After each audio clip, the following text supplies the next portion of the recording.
Přišel ten čas?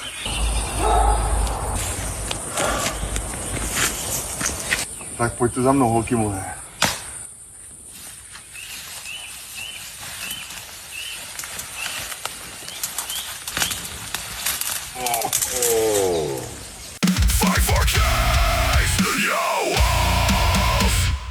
All right, so welcome to Fight for Casuals. Today we're going to talk a little bit about little MMA news, get Matt's perspective. So I have spent the last couple hours digging through all the biggest MMA stories, interviews, betting odds, and announcements surrounding not only UFC 329, but a couple other things. And I honestly think Dana White is making two of the biggest bets he's ever made. One of them is obvious, and the other one not so obvious.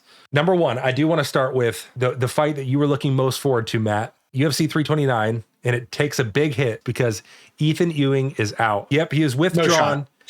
He was withdrawn due to an undisclosed injury. His fight against the undefeated Farid Basharat has officially been canceled, but UFC is actively looking for a replacement for Basharat. That sucks, dude.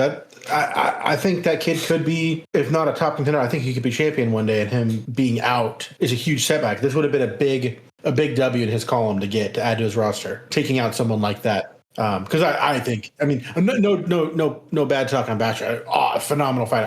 I love Ethan. That's tough. Well, this wasn't just another prelim. A lot of hardcore fans thought this was one of the biggest fights on the card. Ethan Ewing was 2-0 in UFC, which normally you wouldn't think that was that big of a deal. But his debut was a huge upset over previously unbeaten Malcolm Wellmaker, which we talked about in our last episode. Yeah. His last win after Malcolm Wellmaker came from a nasty liver kick knockout over Rafael Estevam. And Basharat, who he was going to fight, is 15-0 as a pro, 6-0 in the UFC. So this was going to be his biggest test. Yeah, they would have. I mean, if he won, which I think he would have skyrocketed him to the kind of like what they did for Paddy. I think he was on that same kind of fast track. Paddy, Joshua Van, all these other fighters that come in and just look so damn good. I thought he was on that kind of trajectory. The thing for Ethan Ewing, he stole all of Malcolm Wellmaker's thunder. Right? Everybody was looking at Malcolm Wellmaker as that prospect because of the cool knockouts he had, because his boxing was on point. They were excited about Malcolm Wellmaker. But because he took the fight on short notice, he came in and fought Malcolm Wellmaker. He was a huge underdog. And he beat, I don't know if this is fair to say, he beat the shit out of Malcolm Wellmaker. In the UFC, he beat the brakes off him. And it's just not what we just didn't, you would have never guessed that. Can you guess that fight? Fortunately, the biggest fights of the card are still intact, which brings us to Conor McGregor. Has everyone counted Conor out? Conor is the biggest betting underdog of his UFC career. He's a huge underdog. It's his first fight in nearly 5 years. First fight since the Dustin Poirier leg break. Max has remained active against like the most elite competitive fighters in the entire game. And I think it's absolutely wild to say we're counting him out because it's Conor McGregor. He could, I think we talked about it last time, he could go out and in the first 45 seconds do the Conor McGregor and just take Max out. We thought Max couldn't get knocked out. He's been knocked out. We saw it. And Conor McGregor is significantly bigger. What is this message? Than he was last time he fought Max. I still think Max is going to win. I think Max is going to win by decision, even though that's not Max's new MO. Well, would you be surprised to find out that a surprising number of fighters are backing Conor? Names like John Jones and Ian Machado Gary are saying this version of Conor McGregor feels different. Like because they've been in the gym with him and talked to him and stuff? Or I don't think that they've been in the gym necessarily with him, but they're watching what he's doing and they just feel that. I mean, for John Jones to not count out Conor McGregor after a 5-year layoff, that is supposedly the best fighter in the world. You know what I mean? It's one of those things where, what do I know? I'm a normal guy that sits at home and watches the UFC fights. John Jones, Ian Gary, they think that Conor still got it. I don't think he doesn't. I guess that's really contradictory because I don't think he's still got it, but I'm not saying he doesn't have it. Like I think he's still got it, but he's not that guy. If he still had it, he would have beat Poirier. Well, Conor says he's only entering his prime now, and which is crazy because I was actually surprised. I'm a huge Conor McGregor fan. I was surprised to find out that 3 days after his fight, he is turning 38 years old. He's way older than I thought he was. Well, yeah, I mean, I thought he was 35, but yeah. I did too. I thought he was only a couple years older than me, and he's 38. Conor recently claimed that there was a $200 million 2-fight deal involving Terrence Crawford, the boxer. Crawford just publicly denied that was ever received, that offer. What's the relevance? Well, Conor was coming out earlier saying, okay, he was supposed to fight Terrence Crawford in boxing, and then Terrence Crawford was supposed to fight him in MMA, and that there was a $200 million fight deal on the line ready to go. And Terrence Crawford comes out on the air and says, there was never a 2-fight deal. Why would I want to get kicked by Conor McGregor? So the question is, I think people are going to look at this and say, is Conor McGregor lying? Me personally, I don't think so, because here's the thing about Conor. The reason why he's a multimillionaire is because Conor McGregor has negotiated most of his contracts, not only with a manager, but primarily himself. And I don't think Terrence Crawford is the guy that goes and negotiates contracts himself. So I look at this as one of those situations where maybe Conor was involved in these discussions, and maybe it never went through to the point where Terrence even knew about it because it was all denied and never happened. That's apparently big news because people think that Conor McGregor is maybe lying. Those are all great questions. Next, who cares? Next up, Paddy Pimblett. He's obviously a lightweight. He's massive for his class. Everybody in the world, and myself included, thinks that Paddy would do pretty well at welterweight. But he says that the only reason he would ever move to welterweight is to fight 2 people. Do you know what 2 people those are? I mean, probably Conor McGregor. I don't think there's a person on planet Earth that wouldn't go to a weight class to fight Conor McGregor. Oh, is it an active fighter? Yeah. So you're right. Conor McGregor, and as Paddy puts it, the MMA clown Colby Covington. Everybody wants to fight Colby. He wants to fight Colby Covington. Everybody's so mad at Colby Covington, and he's not even that relevant anymore. Colby was irrelevant for the longest time. Was about to get cut from UFC. Had to create a character to start selling his fights, and now everybody hates that character. But for Conor McGregor, it shows that even after 5 years, Conor is still the biggest money fight, and that everybody wants to fight him. Dude's 38 years old, and people are still like, I might move in the future. It's like, how long do you think Conor is going to be around? I mean, Paddy is at the beginning of his career. Conor's at the end, and people are still, in the future, I'm going to, you know what I mean? I mean, saying at the end isn't even a wild statement. He's at the end, brother. I mean, I know that feels like a wild statement, but it's really not. That's Dana White's biggest gamble, bringing back your biggest star after a 5-year layoff, five years after the leg injury, the biggest betting underdog for Conor McGregor in history. And that's a big gamble for an organization. It's a huge gamble for Dana White because you want to place Conor where he's relevant, where he can win, and where you can still profit off of him. So that's a huge gamble. I brought it up earlier. There's 2 big gambles at this event. The second big gamble, Gable Steveson.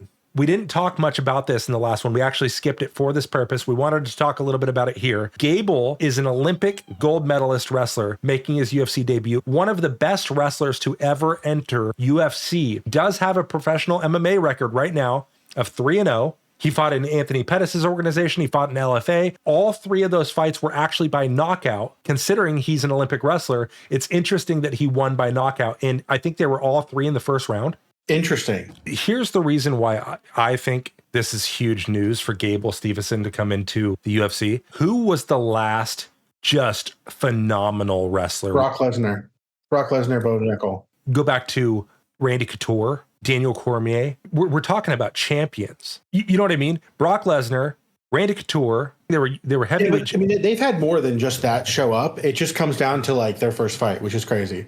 And actually, Brock Lesnar, if you watch his, if you know, and I don't know Brock Lesnar. I went back and watched some stuff because I was interested. He got wrecked in his first fight, destroyed. Yeah.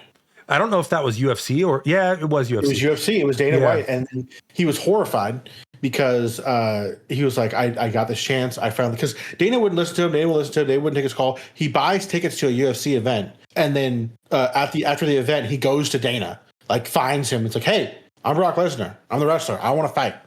And Dana gives him a shot, and he gets destroyed in that first fight. And Dana comes back in the thing thinking that he's going to get wrecked. And Dana goes, that was the most entertaining shit I've ever seen. We're keeping you around, and we're signing you a fight contract, whatever, 3-fight contract, whatever it was. Like, he got signed on a loss because it was such a good. Well, it's Brock Lesnar is a huge draw. But he wasn't back then. He was, but he wasn't. People knew who he was from wrestling, but they didn't know. I mean, you look at Brock Lesnar and you think, the dude is massive. He's huge. He's just a spectacle looking at him. He doesn't even have to fight. He's huge. And then you bring him into UFC from, WWE. It's like everybody says WWE is fake, but people don't realize that he was a Vikings NFL football player. He was an actually accoladed wrestler. He couldn't strike that well, but he's massive. If he hits you, it's going to hurt, but it was the wrestling up until he met Cain Velasquez, who was considerably smaller, and Cain put a beating on him. But Gable is arguably the most accoladed wrestler to ever enter UFC. He's coming in at a minus 2,800 favorite. Oh, I'm going to bet for against somebody him. on Not their because I want him debut. to lose, but I like money. Well, I mean, this is a big jump from LFA, et cetera, jumping into the UFC. I mean, the only recent example I have, because, again, I'm not a pro, absolute casual, is when they brought a Pitbull in and they hyped him up so hard, and we actually were like, oh, he should be pretty good, and then he just gets destroyed. Yeah. And then he comes back and gets destroyed again. And we're like, Pitbull is one of those guys that was late in his career in Bellator, came to UFC, whatever, fought a tough guy. It is what it is. My question is this the safest superstar bet the UFC has ever made? Safest super? No. Who's bigger? As far as somebody coming in on their debut, the UFC promoting them as hard as they are, putting them on a big, what would have been a pay-per-view, but now it's on Paramount, with McGregor versus Holloway, the return of Conor McGregor. Who else have they ever, in my mind, I can't imagine anybody on the debut. And this guy is like, you're going to be a superstar. I guess I just don't see it. I mean, but they did Bo Nickel. I mean, O'Malley to an extent. I mean, not the same. I don't know. Maybe they're just, I mean, I think what they're more doing, if they are doing that, is it's more along the lines of, if this guy is going to be the guy, we want to make sure we got his career started off right. If he's going to be this big draw, they want to make sure as many eyes as possible see him now so they can use him to be a big draw, because all the eyes are going to be on the McGregor card, right? Yeah. So if he does well on the McGregor card, we now have another person to look at, because it pains my soul to say this, but I think they're kind of taking a step back a little bit from Alex Pieta. I think they're going to. Big step back. And I could be wrong, but I think they will. We'll see. Now, they just officially announced Gamrot versus Quillen. We were just talking about Quillen. Oh, yes. So Gamrot is going to fight Quillen. This is the biggest opportunity for Quillen yet. Could become the UFC's next lightweight contender, if he wins. We were just talking about this. I know. I sent you that picture. We sit on Facebook, right? And we get these AI slob, but we got one that was, remove a fighter. And we got Bo Nickel, Marcio Rufi, Quillen Scalkid, and Peyton Talbot. And it's no mystery here that Travis absolutely loves Peyton Talbot. I like Peyton Talbot too. But how do you deny Rufi? I mean, you can't. How do you deny Bo Nickel? I mean, maybe a little bit, but how do you deny Scalkid? Have you seen his last couple of fights? And if he shows up on this fight, I think he's fast tracking. First instinct was for me, remove Quillen, but he's actually fought stiffer competition than Peyton, even though I'm a huge Peyton Talbot fan. I think Peyton will be champion one day, but if you're looking at that list, you would probably have to remove Peyton. Let us know what you think in the comments. Who would you remove one of them? The other question is Bo Nickel, right? Because we all thought Bo Nickel would be this absolute. What are those machines with the big wheels on them that make they do concrete with steamroller or whatever? We thought he was going to come through the UFC and not even look like a fair fight. And his first couple, at least his first one that I know of, it wasn't even close. It was like, wow. Yeah. But then he gets up against RDR, and RDR just puts him together. And then we're thinking, oh man, Bo Nickel is this Greek god, and RDR put him together. RDR must be this Greek god. And then RDR gets put together. The UFC is crazy, man. The math never makes sense. And then Bo Nickel comes back and looks just as good. I really didn't think Bo Nickel would lose. I really didn't. And then he did. Same with Khamzat. I still can't believe Sean Strickland took him out. I can, because Strickland, he's the legend killer. He should be Sean Strickland, the legend killer. But for Bo Nickel, when you look at that fight with Rainier de Ritter, I think we found out that, and you got to remember, it's not that they don't have a gas tank. It's that the guy's jumping into a new sport. When you're talking wrestling, you could probably wrestle Bo Nickel for 15 hours straight and he'd beat the shit out of you. No problem. That's where he's comfortable. But when you start introducing knees to the body, jiu-jitsu, other strikes, kicks, etc., it's a totally different ball game for your gas tank. You're stressed about a number of different outcomes or possibilities. Things that as soon as you put somebody in an unfamiliar situation, let's just call it what it is. He's new to the UFC. This stuff is somewhat unfamiliar to him when you're comparing it to wrestling. And when you put somebody in an unfamiliar situation, you're going to get those kind of situations. And I looking at Bo Nickel at the White House card was remarkable. Such a huge event. A guy that is so patriotic, loves the White House, loves Donald Trump, loves what's happening in America, fighting in front of the guy, fighting in front of the White House, biggest card of the year, and he gets a knockout. I still have incredibly high hopes for Bo Nickel. It's not that I love Bo Nickel. But it's crazy to see a guy like that that came in that you think is going to be immortal get taken out by someone like RDR. And RDR is really good, but then RDR get taken out by someone else. Like, you don't see it coming. And it wasn't like a lucky hit or something. He got beat. We're going to close this out. I've got a couple questions for anybody who watched it till the end. Is Gable too big of a favorite? Yes or no? Is Conor McGregor past his prime? Does he still have what it takes?